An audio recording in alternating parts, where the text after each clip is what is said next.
আল্লাহ রাব্বুল আলামিনই প্রথম, আল্লাহ পাকই শেষ। আল্লাহ পাক প্রকাশ্য, আল্লাহ পাক গোপন।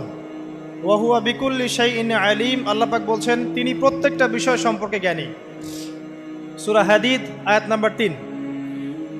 তো আমরা বুঝতে পারছি যখন কোনো কিছু ছিল না তখন আল্লাহ রাব্বুল আলামিন ছিলেন, আবার যখন কিছু থাকবে না তখন আল্লাহ পাক থাকবেন।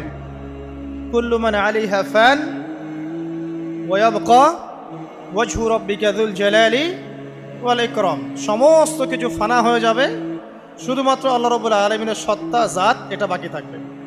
তার মানে আল্লাহ পাকই শুরু, আল্লাহ পাকই শেষ।